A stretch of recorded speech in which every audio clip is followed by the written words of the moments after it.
Esse perigo está relacionado a uma máquina em funcionamento, a uma máquina trabalhando, normalmente esse perigo está relacionado a um determinado movimento que essa máquina faz.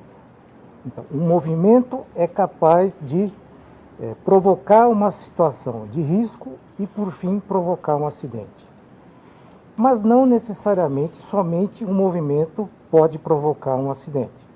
Você pode se acidentar, por exemplo, sofrendo uma queimadura numa máquina, uma superfície quente da tua máquina que não está devidamente protegida e você vai lá e se acidenta.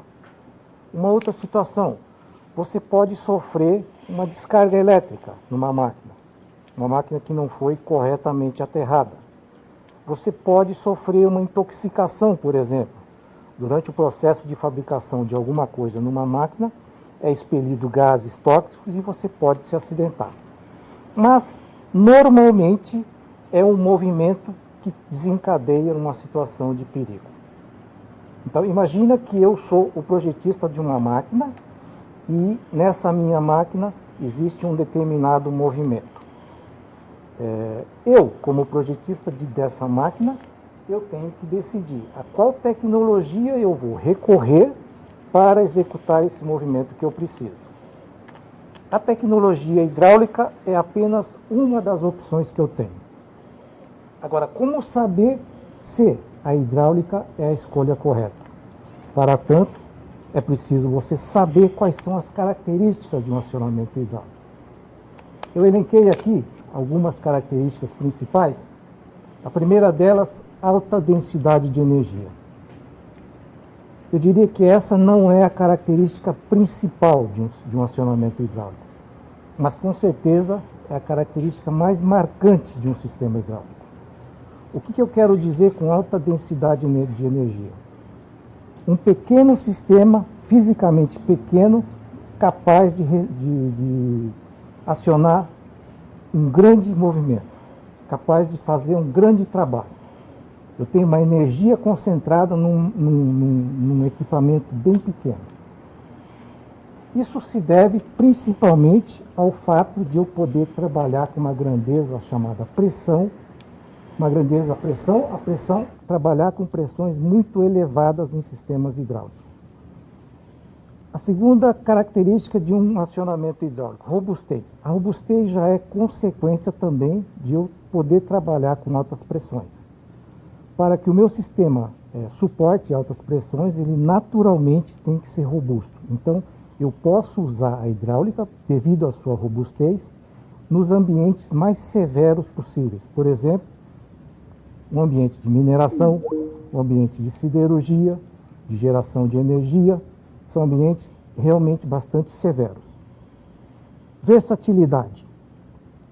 Eu posso usar um acionamento hidráulico nos mais diferentes tipos de máquinas.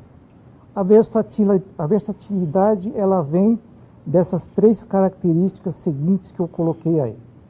Grande possibilidade de controle, movimentos uniformes e altas acelerações. Essas características são devidas principalmente ao fato de o meio que transmite energia ser o fluido hidráulico, o óleo, e ele ter a característica de, entre aspas, ser incompressível. E também pelo fato de hoje eu ter componentes muito mais bem elaborados, principalmente com a tecnologia proporcional e servo. Hoje eu consigo ter movimentos com total controle, coisas que eu não consigo em outros tipos de acionamento. Então eu elenquei aqui algumas características principais do acionamento hidráulico. Eu preciso saber se essas características conseguem reproduzir esse movimento que eu preciso. Eu falei em alta densidade de energia, mas o que me interessa é aqui, na máquina. O que eu preciso na máquina é força e preciso de velocidade. Vamos esquecer por enquanto a questão do controle. A grandeza física que eu preciso na minha máquina é força e velocidade. E eu tenho uma alta concentração de energia que eu disse que o sistema hidráulico possui. como é que essa energia toda chega até a minha máquina. No ambiente de fábrica, normalmente o que eu tenho disponível é energia elétrica. Então eu tenho disponível tensão e corrente. Eu pego a tensão e corrente da minha rede e vou acionar um motor elétrico.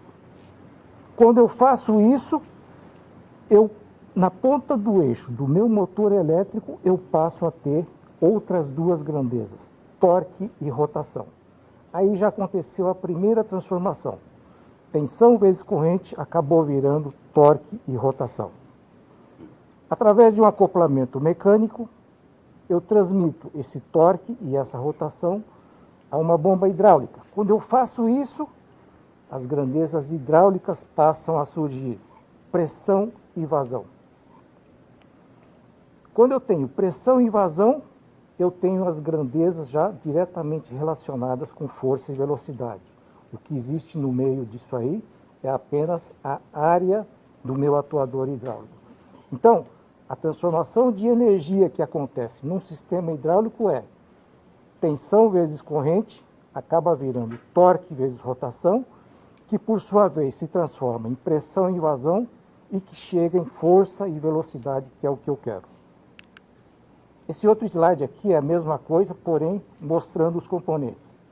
O motor elétrico, consumindo energia elétrica, gera torque e rotação na ponta do eixo dessa bomba, que por sua vez gera pressão e vazão, e a pressão e vazão chega, através dos elementos de controle, chega até o meu atuador, gerando força e velocidade, que é o que eu quero na minha máquina. Então, toda vez que eu agrego um sistema hidráulico, quando eu interligo um sistema hidráulico na máquina, eu transfiro a energia do sistema hidráulico na minha máquina. E, se eu quero uma máquina segura, necessariamente eu preciso ter um acionamento seguro também. Daí a importância da segurança hidráulica. O Anildo falou muito da NR12, e eu vou até aproveitar um gancho de um exemplo que ele deu, da NR12.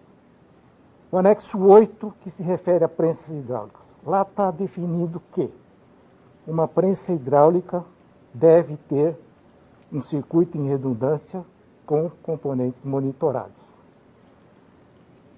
De onde é que veio essa definição? Baseado em quê?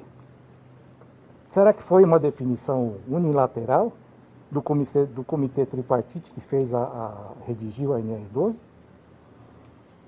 Sim, foi uma definição deles, mas baseado em alguma coisa. Isso não veio do nada. Existem várias normas técnicas ao redor da NR12, dando sustentação a ela.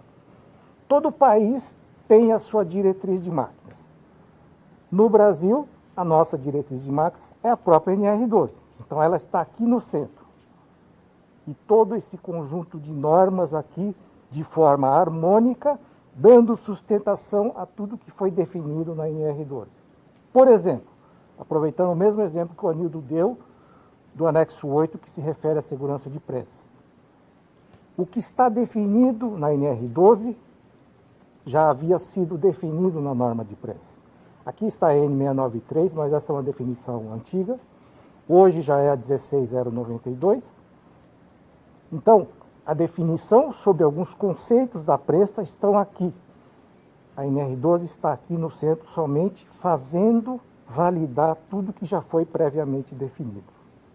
Existem outras normas que dão sustentação à NR12 também.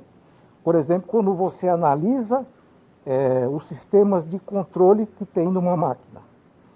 Existe essa norma, a ISO 13849, que o Anildo também comentou, que se refere a sistemas de controle que fazem o controle da máquina que você tem aqui. Então, essa norma também está aqui para dar sustentação à NR12. Em se tratando de hidráulica, nós temos essa norma aqui, a 44 TESE, que também está aqui para dar sustentação à NR12. Então, no meio desse arcabouço de normas, a NR12 está aqui no centro de tudo e o trabalhador está aqui no centro do centro. Ele está aqui todo esse arcabouço de normas para garantir a segurança do trabalho dele.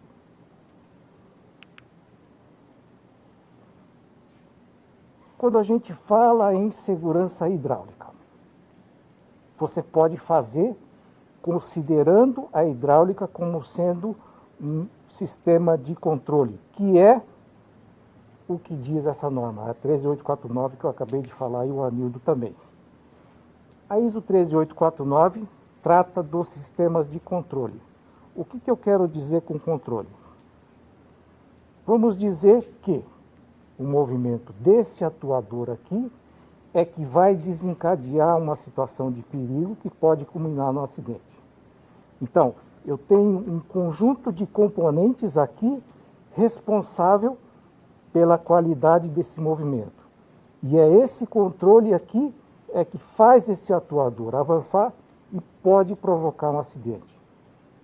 Se ele tem o controle desse atuador, ele também deve ter o controle de proteger esse movimento. Então, é dessa forma que a ISO 13849 enxerga a hidráulica e faz as devidas definições. É aqui que surge o conceito de performance level, de válvulas monitoradas, de circuito redundante. Mas uma pergunta que sempre acontece: e se eu fizer tudo que pede a 13849 direitinho? Válvula monitorada, circuito redundante, comandado por um PLC também de segurança, dando os comandos certinho para as minhas válvulas. Eu fiz tudo isso aí, mas vamos imaginar que a mangueira que está aqui ligando o cilindro se rompe. O que acontece? O que acontece se a haste desse cilindro quebrar? O que acontece se houver um pico de pressão e a carcaça dessa bomba partir no meio? Se tudo isso acontecer, de nada vai adiantar você ter feito um circuito redundante com válvula monitorada, isso não vai servir para nada. Então, não basta você atender somente os requisitos dessa norma. Você tem que fazer a segurança do sistema hidráulico como um todo.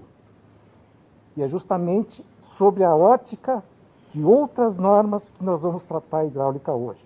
Tá?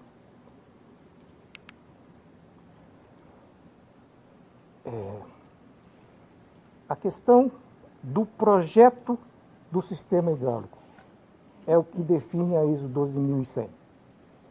A 12100, ela pede que você faça o projeto o mais correto possível, usando as melhores tecnologias disponíveis no momento e aplique os conceitos de segurança no teu projeto. Então, eu elaborei aqui alguns passos para você seguir para fazer um projeto hidráulico correto, um projeto hidráulico seguro, sempre buscando o estado da arte, que é o que pede a ISO 12100. Então, a primeira etapa que você tem para elaborar um projeto hidráulico é saber qual é o tipo de máquina. Vamos imaginar que você é o projetista da máquina e eu sou o projetista hidráulico. Então você chega até mim e fala: Makoto, eu tenho uma máquina onde eu preciso acionar um determinado componente com uma determinada força e uma determinada velocidade. Isso somente não me basta. Eu vou ter que fazer algumas perguntas adicionais a você. Acontece com uma frequência muito grande de certas questões que eu preciso saber para elaborar o meu projeto. Você, que é o dono da máquina, ainda não sabe. São questões que podem estar ainda em aberto e você não vai saber me passar. Então, uma informação muito importante que você pode me dar é qual é o tipo de máquina que você está fazendo. Por exemplo, você pode me dizer: é uma injetora de plástico. Só aí você já me esclareceu várias dúvidas. É uma prensa. Pronto. Você já me esclareceu várias dúvidas. Por quê? cada uma dessas máquinas tem a sua correspondente norma. São aquelas normas mais periféricas que eu mostrei naquele arcabouço de normas, dando sustentação à NR12. Então, através das normas específicas de cada tipo de máquina, eu recorro a ela e ela vai me dar várias informações que serão importantes para eu finalizar o meu projeto hidráulico. Uma outra informação importante. Onde é que você vai instalar a tua máquina? Onde é que ela vai trabalhar? Vamos imaginar que você tem duas máquinas idênticas que vai fazer a mesma coisa. Uma delas você vai instalar aqui, numa estação de coleta de gás, de produção de gás, lá na Rússia. Uma temperatura ambiente de menos 25 graus Celsius. E essa mesma máquina vai fazer a mesma função, porém, no ambiente de siderurgia, ao lado de um forno de indução, trabalhando a 500 graus Celsius. Ou então, essa mesma máquina vai trabalhar exposta ao tempo. Por exemplo, numa estação de energia elétrica, de uma hidroelétrica. Para cada uma dessas situações, eu tenho que prever as condições de trabalho, senão eu corro um sério risco de fazer um projeto totalmente incompatível com aquilo que você precisa, apenas pelo fato das condições ambientais onde você vai trabalhar. Uma outra situação muito importante também é quando você vai trabalhar com uma máquina num país cuja altitude é muito grande.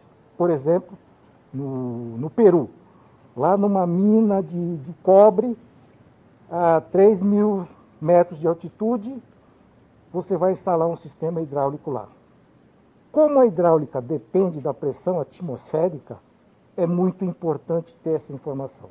Se você não toma as devidas precauções, as devidas medidas, você vai ter problemas muito sérios simplesmente pelo fato de você estar em ambientes errados com o sistema hidráulico.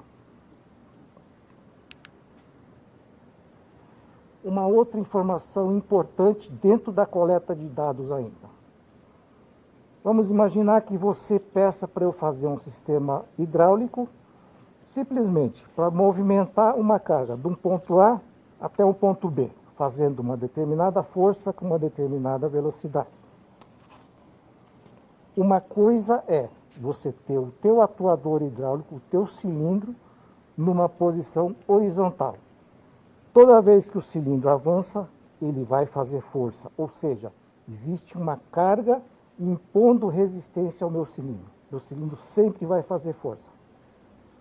Uma outra situação é um cilindro hidráulico, por exemplo, comandando o basculamento desse braço numa recuperadora de minério, por exemplo. Dependendo do ângulo em que está esse braço, os esforços no cilindro são totalmente diferentes. Chegando à situação, por exemplo, dessa carga começar a puxar o teu cilindro.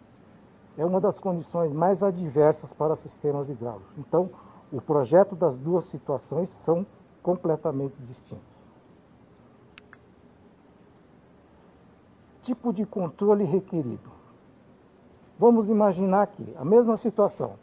Você precisa de um sistema hidráulico para movimentar uma carga de um ponto A até um ponto B com uma determinada força e uma determinada velocidade. E não me diz mais nada. Eu vou partir para o projeto mais simples possível. A minha válvula de comando, eu vou usar um comando manual. É a situação mais simples para mim. Mas se é uma situação onde você tem uma alta dinâmica, uma alta frequência, altas acelerações, se você usar um sistema assim, com certeza a tua máquina vai sair dando pulo aí. Você vai ter picos de pressão muito grandes, você vai ter vibrações muito grandes, e aí você fala, mas isso aí é uma condição inerente ao meu processo. O que isso tem a ver com segurança? Os picos e as vibrações, eu convivo com eles sem nenhum problema. Não me importa que ela dê pulo, que ela vibre. Só que é nessa hora que esses picos de pressão e essas vibrações vão comprometer a vida útil daquela mangueira que eu falei que pode romper. Aí é que está o perigo. Então, se eu escolher o controle errado, eu posso comprometer a minha segurança também. Aqui é mais um gráfico onde você indica quais são os esforços e as velocidades nos diferentes atuadores que você tem na tua máquina. Um sistema hidráulico, por exemplo, onde você tem mais de um atuador. Isso é muito importante para quê? Você fazer os cálculos hidráulicos, que é a próxima etapa depois da coleta de dados. É para você ter informações para calcular as duas principais grandezas de um projeto hidráulico, que é pressão e vazão. Veja que os cálculos na hidráulica são muito simples.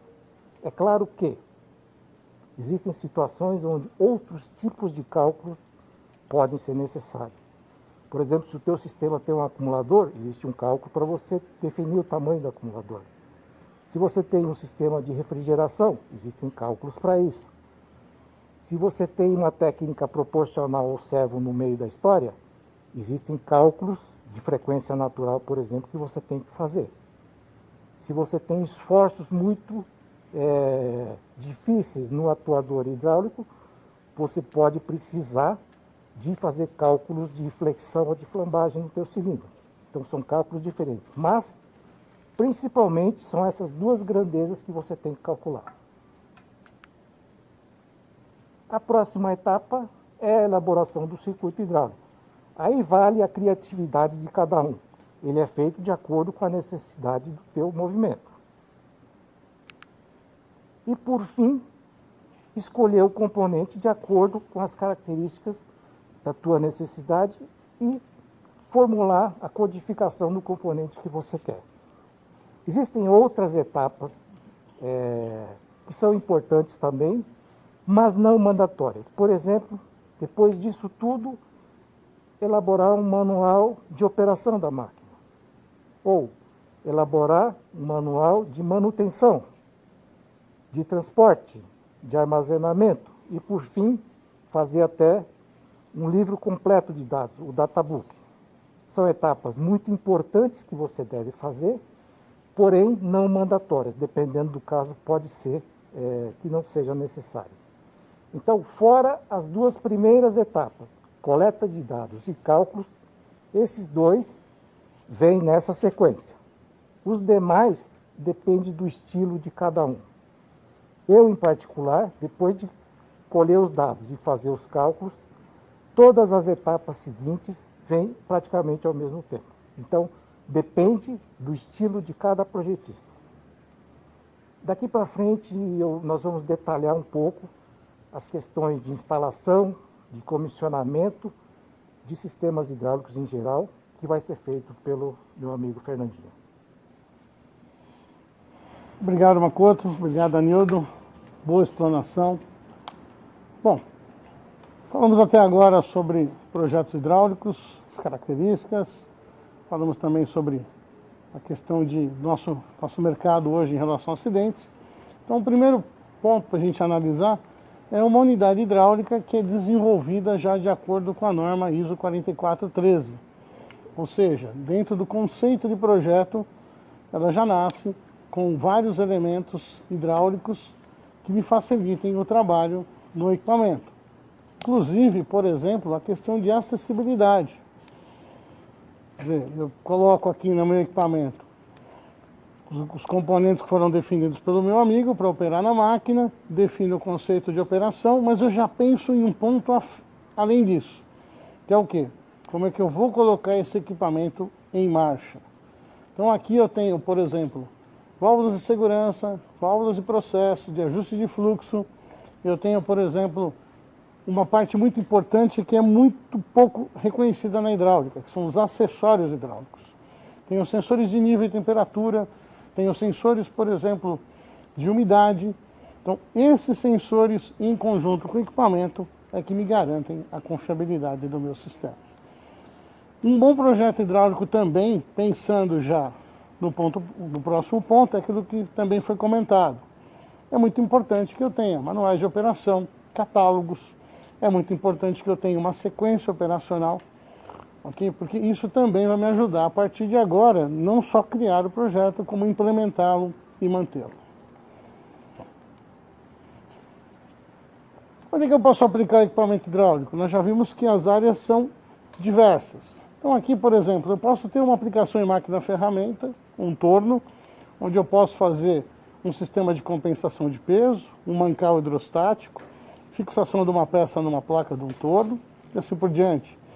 Eu posso ter um gerador eólico, posso controlar a posição das pás, o ângulo que eu estou posicionando o meu gerador, ou mesmo a frequência de geração de energia.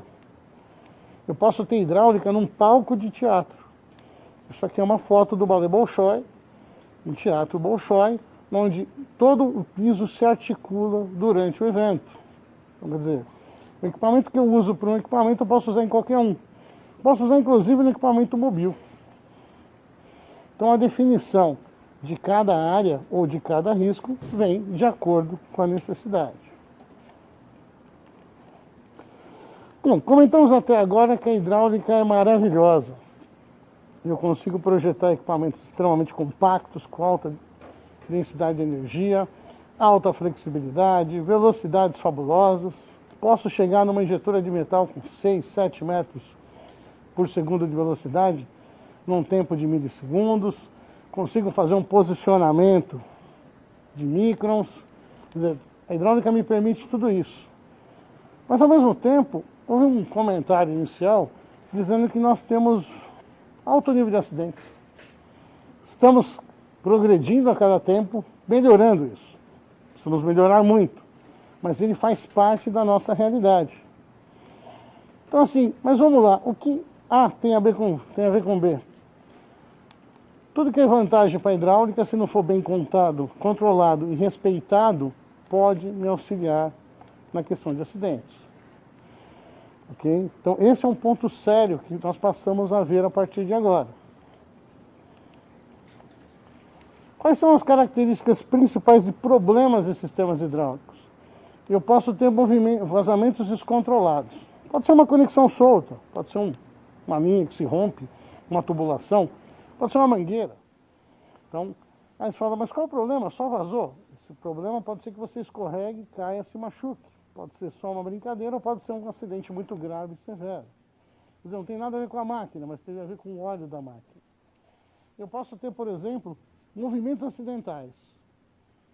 Os movimentos acidentais o equipamento está tão mal projetado que o meu cilindro continua andando quando eu mando ele parar. Então eu estou fazendo a retirada de uma peça e ele continua andando. Quer dizer, ele pode machucar alguém por isso. Ele pode ser um movimento acidental porque eu estou mexendo numa válvula para ver se ela está bem no acionamento de emergência e meu amigo está lá na área retirando uma peça. Quer dizer, eu mexo aqui e atuo lá. Então também pode ser perigoso. Eu posso ter problema de peças soltas ou que se rompem.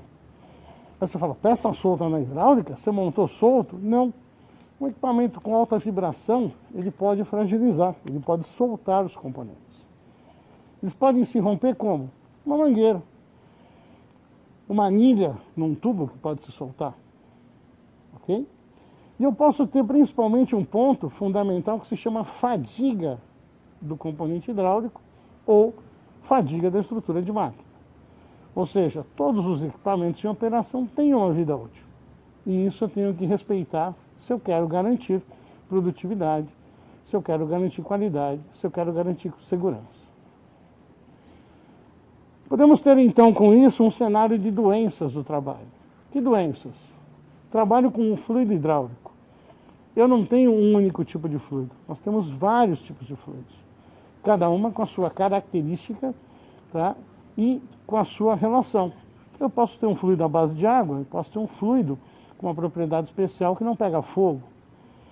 Então assim, primeira coisa, eu não sei se eu posso continuamente colocar a mão em contato com esse fluido, eu não sei se eu posso colocar meu corpo em contato com esse fluido. Então um ponto mais importante na hidráulica, para começar o nosso assunto, é o uso contínuo de EPIs. Seja um óculos, seja uma luva, seja um jaleco com manga, esse é um ponto hiper importante no nosso dia a dia. Quando nós falamos de projetos, riscos em operações de sistemas hidráulicos, nós, por experiência, temos visto alguns cenários clássicos. O primeiro cenário é um erro de projeto, assim, o desenvolvimento de um projeto que não seguiu norma alguma. Alguém teve vontade de criar um projeto, boa vontade, falta de desconhecimento ou não, e criou um projeto. Mas nós podemos ter problemas em projetos desenvolvidos com normas. Incoerência, né? Por que eu posso ter problema no equipamento que nasceu baseado numa norma? E eu posso ter problemas durante a operação de um equipamento. Por quê? Porque, de repente, eu não respeitei as características de projeto e operação. Quando eu falo de um projeto que nasce sem orientação de uma norma, eles são projetos assim que eu posso ter problemas em tubulações. Eu posso ter tubos mecânicos ou trefilados, inox ou carbono, tubos que podem ser anilhados, tubos podem ser soldados, todos podem ser usados em hidráulica, sim, cada um dentro do seu ponto, tá? E seguindo a norma técnica para fazer a sua instalação. Um dos erros comuns que a gente encontra é fazer tubulações soldadas, mas sem conhecer a característica principal de solda.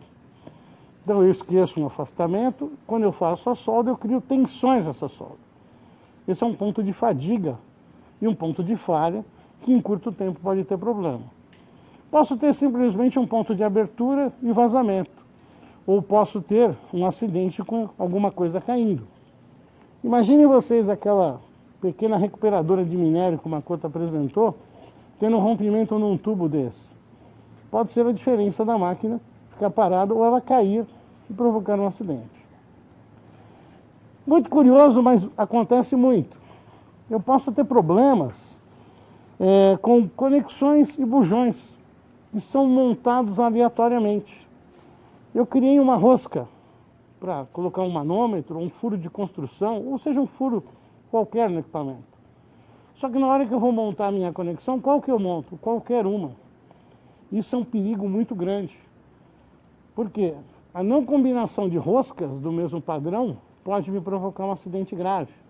Um sistema pulsante com uma rosca que não está pegando completamente pode fazer que um bujão vire um tiro. Isso pode machucar alguém gravemente. Tá? Então, por uma falta de questão de uma norma ou de uma interpretação, eu posso ter problemas na minha instalação. Ou eu posso ter problemas no dimensionamento de um cilindro.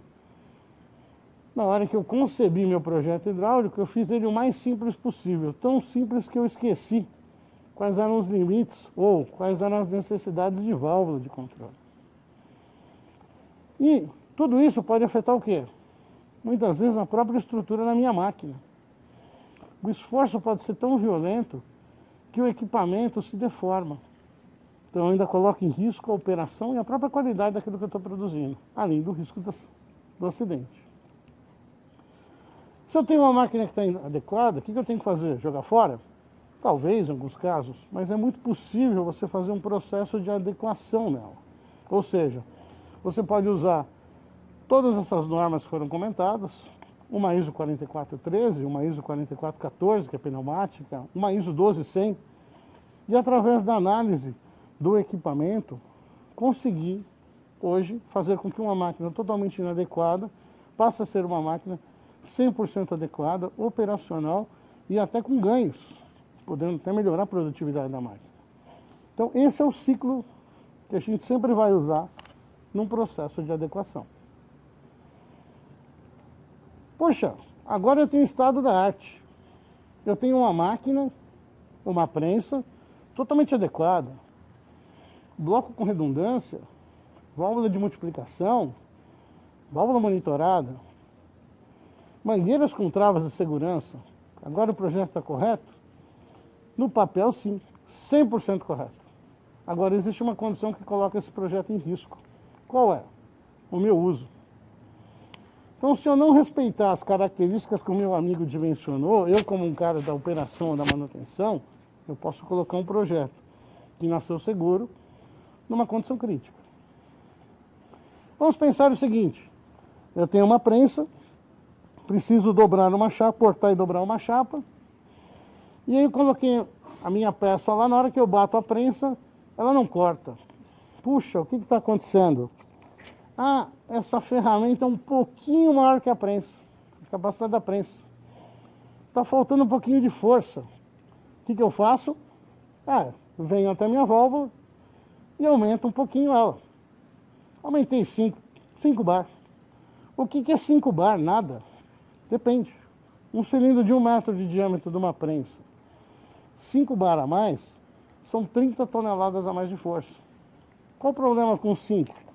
É quando ele vira mais 5, mais 5, mais 5. Então, de repente, você tem um equipamento que está com 3, 4, 10, 15, 20% a mais as pressões, você vai conseguir cortar sua chapa, só que você vai prejudicar totalmente o teu equipamento hidráulico. Totalmente a sua máquina. Além disso, você coloca o sistema seriamente em risco. Então, nós podemos ter, dentro dessas condições aqui, ajustar uma válvula errada, provocar uma fadiga precoce da minha estrutura. Eu posso ter problemas de rompimento de tubulação. Por quê? Porque, de repente, eu comecei a colocar essa conexão acima das condições máximas numa operação contínua.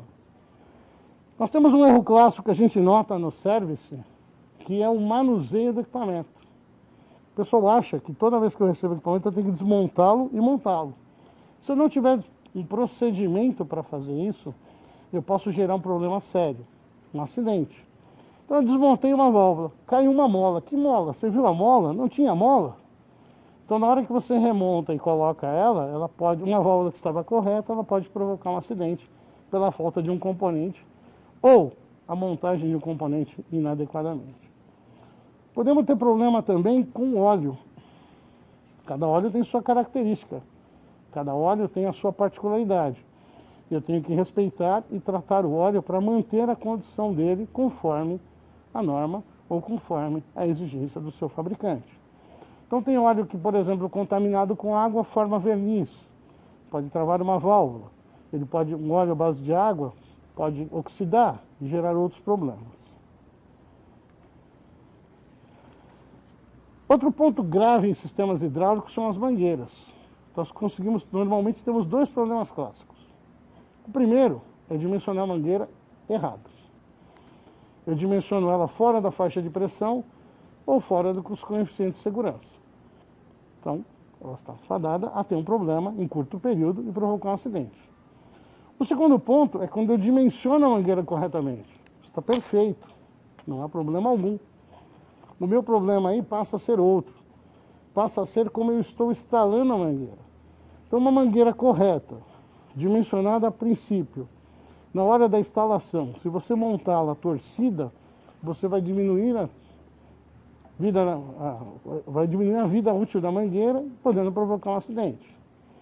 Se uma mangueira rompe, tá, o que acontece? Ela tem muita energia, ela vai tender a chicotear. Então, o que eu tenho que fazer para evitar o chicoteamento? Ou eu coloco travas de segurança, existem vários modelos no mercado, evitando com que com um rompimento essa mangueira não consiga gerar movimento. Ou eu posso criar uma caixa de proteção, que caso ela rompa, ela não chicoteia, ela vai bater dentro da caixa. Então, essas medidas complementares têm que ser vistas e têm que ser implementadas. Mas um dos grandes problemas que a gente enxerga, normalmente, são as questões de mangueiras corretas sendo instaladas incorretamente. Existem vários tipos de montagem de mangueiras, de acordo com a necessidade, vários coeficientes de segurança. Posso ter camadas de proteção contra atrito, contra aquecimento, por exemplo. Eu posso ter uma manta que eu passo em volta da mangueira quando ela está aplicada em locais quentes. Mas, não aplicados corretamente, ou assim, olha, rasgou, o que eu faço? Arranco e não coloco outro, eu posso provocar sérios acidentes. Só vazou óleo. Ok. Não, vazou óleo e pegou fogo. Puxa. Não, vazou óleo e caiu óleo no chão. Ih, alguém escorregou, bateu a cabeça, infelizmente. Ou, esse é um defeito, esse é uma falha muito perigosa em sistema hidráulico. Você viu uma mangueira com furinho de óleo ali e está fazendo uma nuvem. Nunca coloquem a mão num sistema pressurizado nesses furos. A velocidade do óleo e a pressão é tão alta que ela pode perfurar a sua carne e o óleo contaminar o seu organismo. O óleo pode não ser problema, mas a sujeira no óleo pode provocar sérios problemas, até o fato de você poder perder a parte do corpo. Então, assim, viu uma névoa de óleo, viu um problema, desliga o equipamento, tenha garantia que não há pressão alguma e a partir dali você execute a sua manutenção. Isso aqui é um item muito hoje em dia comentado nas grandes, pelas grandes órgãos, instituições fora do país. Eu preciso fazer uma adequação, eu preciso fazer um projeto novo. Então, assim, alguns falam que isso aqui é adequação. Particularmente eu chamo de integração. O estado da arte de uma máquina é quando todos os elementos trabalham em harmonia. Meu amigo operador da prensa, na hora que ele aperta o botão, a prensa só pode reagir e começar a fazer alguma coisa se eu detectei que a coisa está correta. Se eu avaliei que é possível fazer o movimento. E a partir daí eu executo minha ação segura. Então, para mim, a gente fala, vou adequar. Não, eu estou integrando tecnologia. Eu estou fazendo que eu consiga fazer todo um sistema trabalhar em harmonia. Como é que eu posso fazer isso com hidráulica? Como é que a nova tecnologia pede hoje?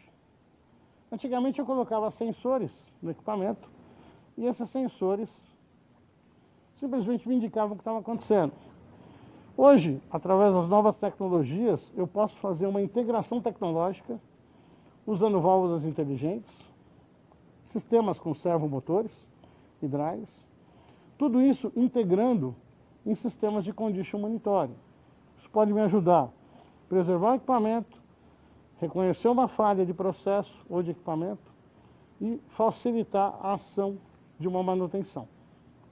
Então, esses são os novos pontos que nós começamos a trabalhar com hidráulica nos últimos tempos. Quer dizer, além de tudo que vem de um bom projeto, o uso dos sensores hoje, ele também me ajuda a melhorar muito a minha qualidade, em todos os sentidos, tanto a produtividade quanto a questão da segurança. Esse é um projeto que nós fizemos no service, onde um cliente tinha um equipamento num porão, de difícil acesso, complexo para fazer manutenção, muito perigoso por causa de vazamento. Então foi feito um equipamento superior, totalmente reprojetado. Todo ele projetado de acordo com a norma ISO 4413. Tubos hidráulicos, blocos manifolds, centrais de potência. E esse equipamento, graças à tecnologia que foi aplicada, permite uma integração de tecnológica contínua. Eu posso usar todos os sensores em tempo real, fazendo análise diagnóstica do processo e da operação. Posso usar isso para quê? Para facilitar como eu vou fazer meus planos de manutenção e as execuções de manutenção.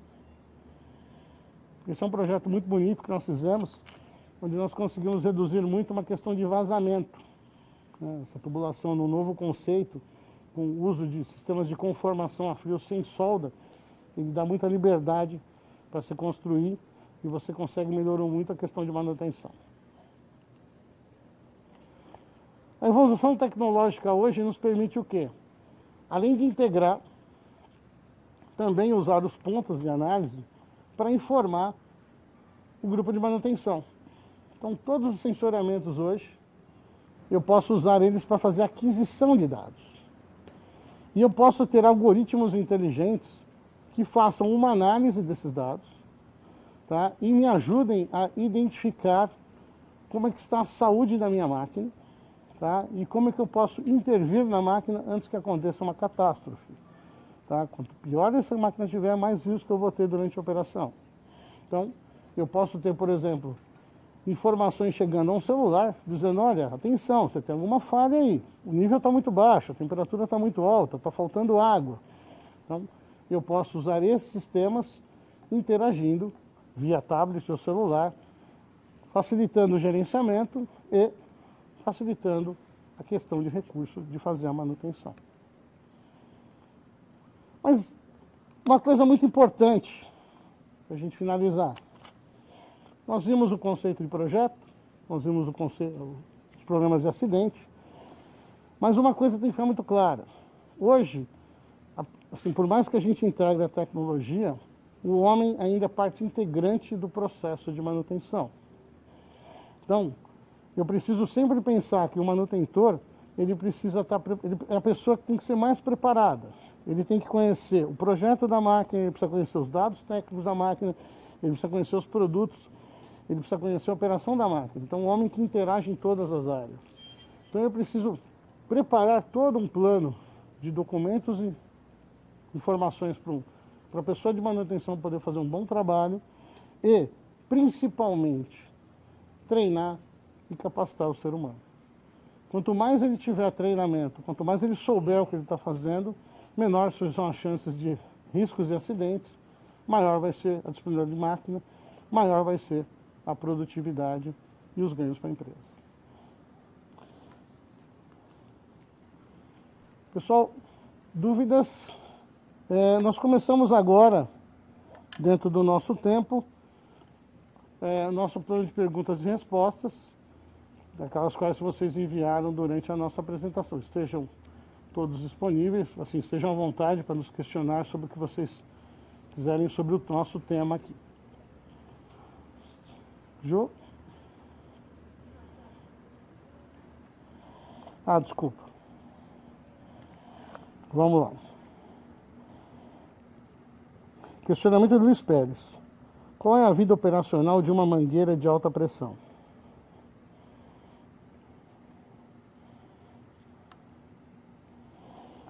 Vamos lá. Desculpa.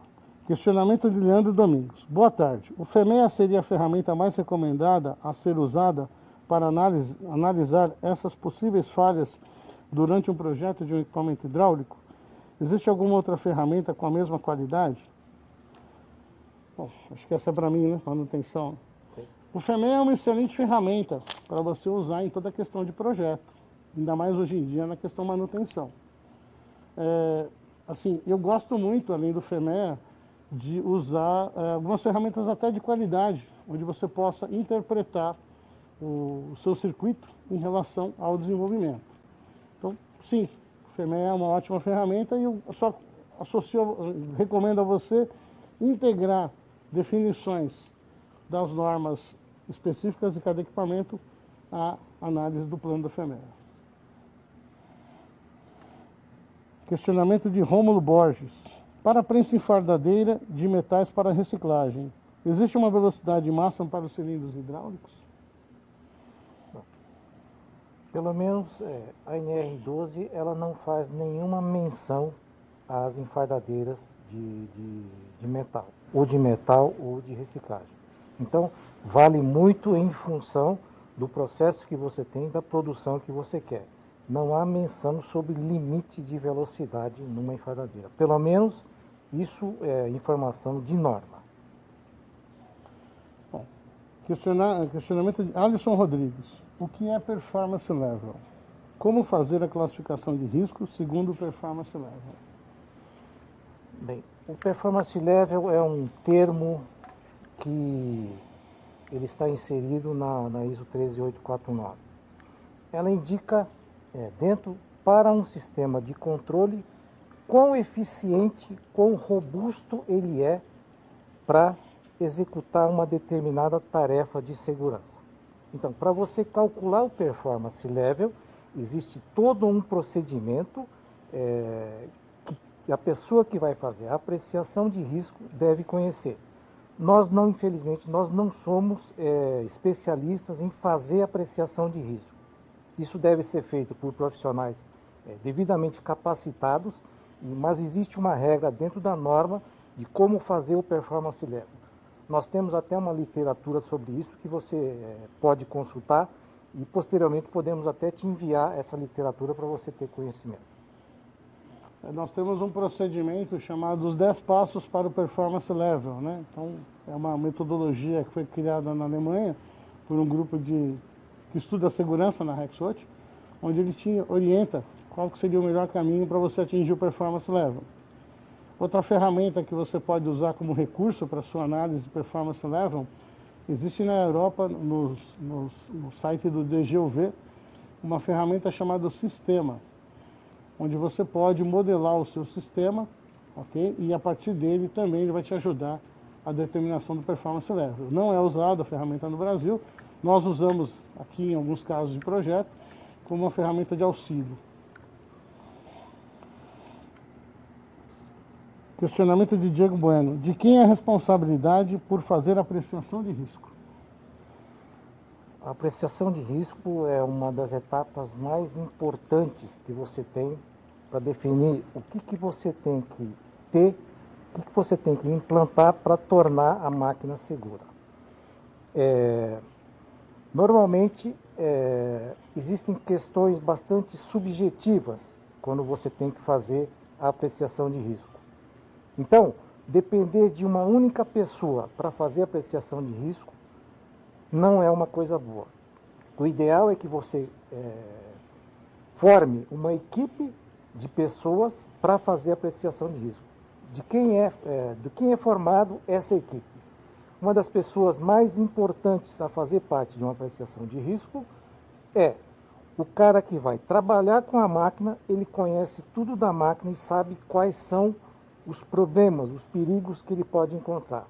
O projetista da máquina é muito importante que faça parte da apreciação de risco e juntando pessoas que estejam envolvidas no processo de projeto e manutenção e operação da máquina.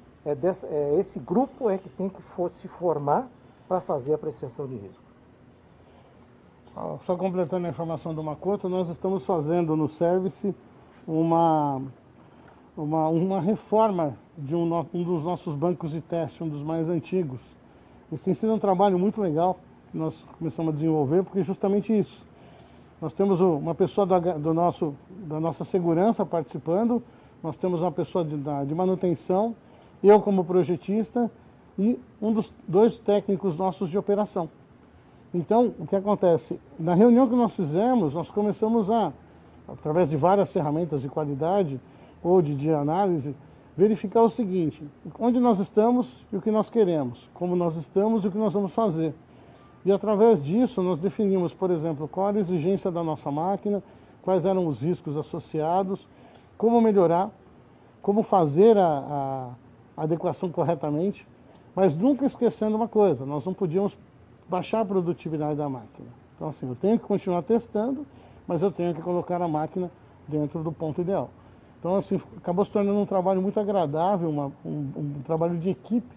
Então, assim, a máquina não está nascendo na mão de um projetista, ela está saindo na mão de um grupo de projetistas, cada um com a sua visão, como o Makoto comentou. Bom, vamos lá. Nós temos aqui um questionamento do Luiz Pérez. Qual é a vida operacional de uma mangueira de alta pressão? Luiz, essa é uma pergunta bem interessante, e aí o melhor, assim, eu não tenho informação aqui pontualmente, mas eu me comprometo a enviar para você com mais detalhes. Um fabricante de mangueiras, ele vai poder nos orientar sobre isso. Dentro da Bosch Rexroth, nós temos um procedimento de vida por anos de operação. Então, as mangueiras nossas do serviço. Então, nós definimos, por exemplo, uma vida média de 5 a 6 anos, em função do nosso perfil de trabalho da mangueira, ok? E após esse período, as mangueiras são descartadas, substituídas por novas. Nós temos nas mangueiras uma etiqueta de identificação, ok? Onde, a partir do momento que essa mangueira entrou em operação, ela é colocada, assim, nós começamos a controlar a vida útil a partir desse ponto. Mas eu me comprometo com vocês depois de pegar mais dados, uma definição mais técnica e compartilhar com vocês. Questionamento de Rubensito. Podemos fazer reposição das válvulas dos blocos de segurança? Você pode sim fazer a reposição. O que você não pode fazer é reparo dessas válvulas. Principalmente pelo seguinte fator: toda vez que você repara uma válvula, mesmo que seja uma simples troca de uma vedação ou de uma troca de um solenoide, de uma bobina, por exemplo, você pode voltar tecnicamente o produto às características originais, sem nenhum problema, com o mesmo desempenho, só que você perde a certificação desse produto. Isso aí pode ser um problema muito sério se o produto vier um dia a apresentar falha. Você não vai ter evidências de ter uma certificação do produto. Questionamento de Marcel Santos. Existe alguma ferramenta ou solução da Bosch para o monitoramento das condições internas das vedações de um atuador ou servomotor de grande porte, a fim de evitar a comunicação antecipada entre as câmaras e vazamentos indesejáveis? Bom, no service a gente muitas vezes, quando vai a clientes, nós fazemos alguns tipos de trabalho. Nós fazemos o monitoramento de pressão através de sensores, nós fazemos o monitoramento através de temperatura, diferença de temperatura entre as câmeras por termografia. Às vezes você faz a leitura antes e depois e vê se existe uma diferença de temperatura, ainda mais em algum servomotor, dependendo do servomotor, quando ele fica muito tempo estacionário, quer dizer, se você vai ter uma diferença de temperatura. Mas assim, é muito complicado poder dizer para você se está 100% correto ou não. Uma das coisas que a gente acaba usando muito numa análise é uma análise do óleo, da condição crítica do óleo. Vamos dizer assim, você tem uma vedação que é uma borracha. Essa borracha ela tem uma vida útil, ela degrada em função de algumas condições fora do padrão. Por exemplo, acidez.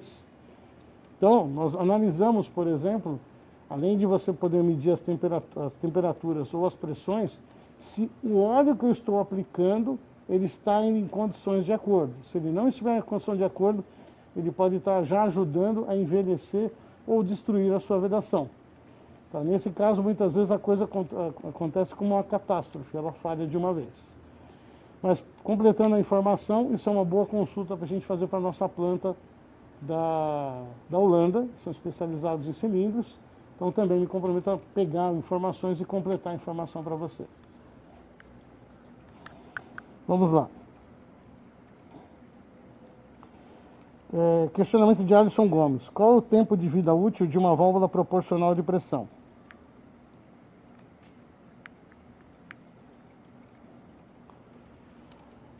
Nós falamos no nosso catálogo, normalmente uma válvula hidráulica de aplicação industrial, nós damos uma vida de 10 milhões de ciclos. Tá? Essa vida pode ser estendida dependendo da condição do sistema. Em muitos casos, a válvula trabalha muito menos tempo que isso em função da condição que ela está trabalhando. Então, vamos colocar assim, eu já vi válvulas se destruírem em algumas semanas, em função do quê? O óleo não está correto, a montagem não será melhor, tá? E operação, assim, vários eventos de manutenções sem um procedimento correto. Então, eu vou dizer para você que normalmente a vida estimada são 10 milhões de ciclos. Questionamento de Ederson Bachmann. Após instalação e liberação de sistemas hidráulicos, existe uma periodicidade definida para revalidação? Eu não entendi a pergunta. Eu também não entendi, mas vamos tentar responder mesmo assim. Questionamento de Ederson Bachmann. Após instalação e liberação do sistema hidráulico, existe uma periodicidade definida para revalidação? Revalidação? Eu entendo que é de quanto em quanto tempo você tem que fazer manutenção no teu equipamento. Acho que é mais ou menos essa a tua pergunta. Bom, assim, o que nós fazemos é o seguinte, normalmente no dia a dia da manutenção. Nós temos um programa de análise, por exemplo, mensal, onde você, por algumas medições, verifica se o equipamento está dentro daquilo que foi colocado originalmente. Em geral, um equipamento hidráulico ele não se desajusta sozinho. Ele pode ter variação de pressão em função de uma válvula que enrosca por um contaminante, mas é muito assim, que acaba fazendo é simplesmente as inspeções, avaliações, tá, para comprovar que ele está em ordem. Então, assim, é um plano muitas vezes de manutenção rotineiro, onde você vai uma vez por semana à planta ou a cada 15 dias, dependendo da confiabilidade do seu sistema, podendo fazer essas medições dos pontos estratégicos. Tá? Então, assim, quanto à revalidação de vida, aí sim, aí muitas vezes a gente vai analisar, por exemplo, através do performance level, eu posso interpretar se essa válvula, aí estou pensando já no segundo ponto da sua questão, pensando em performance level. Eu tenho uma máquina que já rodou 10 anos, 24 horas por dia, então o produto já meio que virou 2, 3 vezes o normal. Aí sim, aí você pode Aí, nesse caso, o ideal seria você enviar as válvulas para uma análise para a gente poder fazer um diagnóstico do estado dela. Aí você fala, poxa, mas meu óleo está hiper limpo, eu não tenho problema. Você pode ter problemas depois no futuro com molas. É muito normal em sistemas hidráulicos você usar molas com elementos de retenção ou mesmo para comando. Essas molas, em função da ciclagem, elas podem perder a sua elasticidade ou até, assim, normalmente quebrar é raro, mas ela pode perder a elasticidade e a partir daí ela começa a criar folga. E ela criando folga, você pode ter movimentos involuntários do seu sistema. Então aí, eu recomendo o quê? Uma avaliação de quanto você está trabalhando com a sua máquina, qual é a condição operacional dela e a partir daí, pelo Performance Levels, você define se está no momento de uma revisão ou não. Vamos ver, tem mais? Ju, nós temos tempo? 2 minutos, ok. Os questionamentos enviados, se não forem respondidos aqui, nós nos comprometemos a depois mandar para vocês, tá? Vamos lá. Questionamento de Renan Amaral. Em um sistema hidráulico, se houver algum aumento de temperatura, pode ser que acarrete em alguma variação na pressão no final do processo? Se você está tendo aumento de temperatura, você pode estar tendo problema desde a falta de água do seu trocador de calor, tá? Você pode estar tendo problema de quantidade de água, temperatura da água, ou você pode estar com um problema realmente de desgaste dos equipamentos. Você pode ter variação de temperatura pelo equipamento? Pode, quando ele apresenta pontos já localizados de fadiga. Por exemplo, eu tenho uma válvula redutora que está vazando muito, então naquele ponto específico eu acabo gerando temperatura excedente. E aí a válvula, com esse aumento de temperatura, ela pode tender a perder o controle dela, ou ela pode começar a enroscar. Esses são sintomas característicos de sistemas que apresentam aquecimentos localizados. Ok? Mais uma? Que bom. Vamos lá. Ju, tem mais?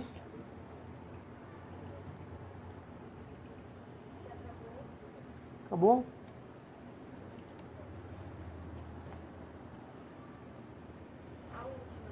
A última, vamos lá. Quais são os principais fatores que ocasionam a quebra de bombas hidráulicas? Ednilson Cândido. Bom, normalmente o maior problema dos sistemas hidráulicos são os contaminantes. Eles são mais normais nos sistemas, tá? E eles que mais quebram. O segundo ponto que a gente tem muito problema é o mecânico, vulgarmente dizendo. Quer dizer, o pessoal faz ajustes ou manutenções indevidas e acabam colocando equipamento, assim, num reparo, acabam não tomando a condição correta de reparo e acabam danificando os componentes devido à maneira como ele é feito. Então eu tenho casos, por exemplo, na assistência técnica, que numa bomba com rolamentos, houve uma manutenção, mas muito bem feita, mas não houve depois um calço de ajuste para dar aperto nos rolamentos. E pela falta disso acabou danificando a bomba. Então, mas o normal do que a gente mais vê no dia a dia é a questão relacionada à contaminação de óleo, principalmente contaminação física. Pessoal, chegamos então no final desse nosso evento. O material de apoio e a apresentação desse nosso encontro você pode conseguir diretamente no portal do evento e também, se você precisar um certificado, você pode solicitar diretamente no portal. Nós agradecemos muito a participação de vocês e estamos à disposição. Caso não tenham novas dúvidas ou questionamentos, por favor, vocês têm os acessos nossos, estamos à disposição para poder ajudá-los. Muito obrigado pela participação de todos. Muito obrigado.